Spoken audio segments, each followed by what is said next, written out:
ابوبکر عمر عثمان علی، ابوبکر عمر عثمان علی، ابوبکر عمر عثمان علی، ابوبکر عمر عثمان علی۔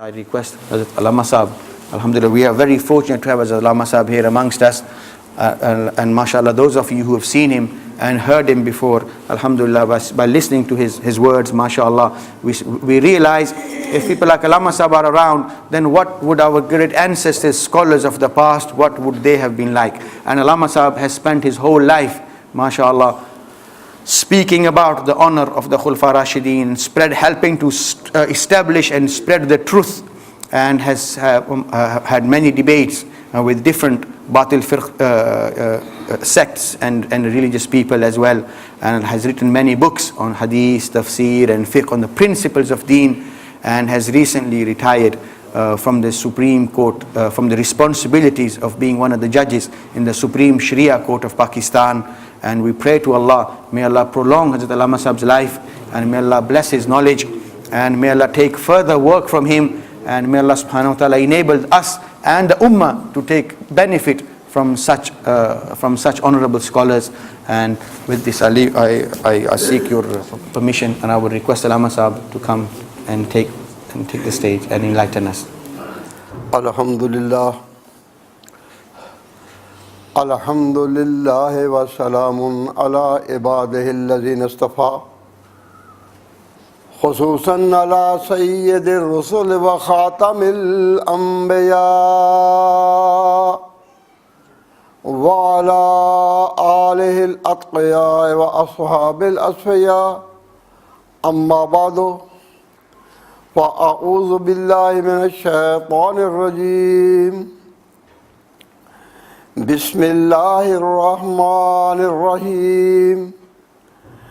يا أيها الذين آمنوا من يرتد منكم عن دينه فسوف يأتي الله بقوم يحبهم ويحبونه أذلة على المؤمنين أعزة على الكافرين يجاهدون في سبيل الله ولا يخافون لومة لائم ذلك فضل الله يؤتيه من يشاء والله واسع عليم صدق اللہ مولانا العظیم.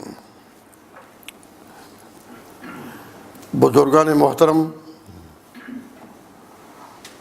حضرات، علماء کرام واجب الاحترام، سامعین عزیز، دوستو اور بھائیوں، آج کی یہ تقریب اس لحاظ سے بہت اہم ہے، بہت اہم اور تاریخی ہے کہ ہماری قوم کا سنگ بنیاد اس نام سے شروع ہوا جن کے تذکرہ کے لیے یہ محفل منعقد ہے۔ آج حضرت ابوبکر صدیق رضی اللہ تعالیٰ عنہ کی یاد میں یہ جلسہ ہے، اور یہ بزرگ کون ہیں جن سے ہماری تاریخ شروع ہوئی تھی، جن سے مسلمانوں کی گنتی شروع ہوئی تھی۔ گئے دن کے تنہا تھا میں انجمن میں، وہ وقت گزر گیا جس میں حضرت ابوبکر صدیق رضی اللہ تعالیٰ عنہ اکیلے حضور کے ساتھ تھے۔ یہاں اب میرے رازداں اور بھی ہیں، لیکن وہ گنتی ایسی مبارک شروع ہوئی کہ اس وقت ایک سے شروع ہوئی، آج مسلمان دنیا میں کروڑوں اور ملینز ہیں۔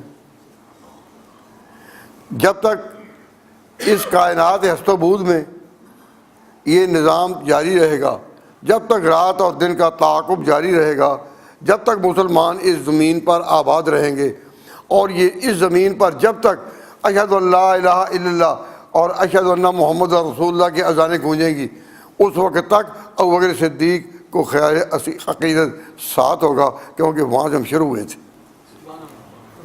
ہم کہاں سے شروع ہوئے تھے؟ ابوبکر صدیق سے۔ ان سے اسلام کی گنتی شروع ہوئی، نبی پاک صلی اللہ علیہ وسلم تو خود اسلام تھے، حضور تو خود اسلام تھے، لیکن اسلام کی گنتی یعنی مسلمانوں کی گنتی، وہ امت، یہ community, Muslim community, when they started, when this community of Muslims known as the followers of Muhammad sallallahu alaihi wasallam, those who accepted him as the last of the prophets, when did it start? یہ کب سے شروع ہوئی تھی؟ Answer to this question is that it started from Abu Bakr Siddiq رضی اللہ تعالیٰ عنہ. میں نے اس مجلس کا آغاز حضرت ابو بکر صدیق سے نہیں بلکہ قرآن کریم کی ایک بات کہنے سے کیا ہے، اور آخر میں یہ دونوں لائنیں انشاءاللہ مل جائیں گی. آپ ذرا توجہ کریں، اور میں ہمیشہ اپنے سامعین سے ان کو سوچنے کی دعوت دیتا ہوں، عقل کو استعمال کرنے کی دعوت دیتا ہوں. اگر آپ تاریخ کے گزرے ہوئے اوقات پر اپنی کامن سینس اور عقل کی روشنی میں نظر ڈالیں تو صدیق اکبر کی صداقت کی شعاعیں چمکتی اور پھیلتی نظر آئیں گی. اور اگر ہمارے ساتھی تبرک کے لیے سنیں کہ برکت کے لیے، تو یہ اور بات ہے، ذرا سمجھ کو استعمال کریں. میں اس وقت ایک سوال اٹھاتا ہوں. سوال کیا ہے کہ یہ اللہ کی پاک کتاب معجزہ ہے. آپ سب کا ایمان ہے یا نہیں کہ یہ معجزہ ہے نا؟ لیکن آپ کو، آپ کے ذہن میں شاید معجزے کا یہی معنی ہے کہ ایسا اور لوگ اور ایسا اور کوئی دوسرا اپنی طرف سے ترتیب دے نہیں سکتا، یہ کلام الہی ہے. یہ کلام الہی ہے اور انسانوں کی بساط میں نہیں، ان کی رسائی اور پہنچ میں نہیں کہ ایسی کتاب ترتیب دے لیں. آپ تو معجزے کا یہ معنی سمجھتے ہیں نا؟ یا اس کی عربیت ایسی بے مثال ہے کہ فصاحت اور بلاغت کی تمام حدوں کو عبور کرتی ہوئی اس مقام پر ہے جس کو کہتے ہیں مقام اعجاز، اور یہ کتاب معجزہ کہلاتی ہے. There are so many causes on the basis of which we name this book as miracle of Islam. ذرا غور کریں، یہ کتاب معجزہ ہے یا نہیں؟ لیکن معجزے کی وجوہ کیا ہیں، اس کی طرف آپ نے بہت کم توجہ کی ہوگی. There are 6 different angles by which we acknowledge that this is معجزہ. معجزہ صرف اس بات کا نام نہیں کہ ایسا کلام اور کوئی ترتیب نہیں دے سکتا، یہ بھی حق ہے. اس کی عربیت بے مثال ہے اور اعجاز کی حدوں کو چھو رہی ہے، یہ بھی ٹھیک ہے. لیکن آج ایک اور بات میں کہنا چاہتا ہوں، ذرا سنیں. یہ اعتقاد ہمارا سب مسلمانوں کا ہے کہ غیب کا علم خاص باری تعالیٰ ہے. غیب کا علم تو اللہ کے سوا اور کسی کو نہیں. اب غیب صرف اللہ ہی جاننے والا ہے اور کوئی نہیں، لیکن پیغمبر کی زبان اگر وہ باتیں بیان کر دے، پیغمبر کی زبان اگر وہ باتیں بیان کر دے جو ابھی ہوئی نہیں، وقت سے پہلے ایک بات بیان کر دے جو ابھی ہوئی نہیں، تو اس سے یقین میں اضافہ ہوتا ہے کہ یہ خود نہیں بول رہا، اس کے پیچھے کوئی اور بول رہا ہے. پیغمبر نے جب کوئی غیب کی بات بتائی کہ ابھی وقت نہیں ہوا لیکن بتا دی، اور بعد میں اسی طرح ہوئی جس طرح پیغمبر نے بتائی، تو یہ یقین کرنے کے لیے کافی ہے کہ یہ پیغمبر خدا کا بھیجا ہوا ہے اور اس کے پیچھے خدا بولتا ہے. تو اس لحاظ سے قرآن کریم کی پریڈکشنز، قرآن پاک کی کچھ پیش گوئیاں ہیں، اور پیش گوئی کسے کہتے ہیں؟ جو کسی چیز کے واقع ہونے سے پہلے کہہ دی جائے اور بعد میں اسی طرح ہو. تو قرآن پاک میں جو پیش گوئیاں ہیں کہ وقت سے پہلے بتا دی گئیں وقت گزرتا گیا اور بات اسی طرح نکلی جس طرح کے پیغمبر نے کہی تھی۔ آج آپ کو اس مجلس میں ایک پیش گوئی سے دو چار کرنا چاہتا ہوں۔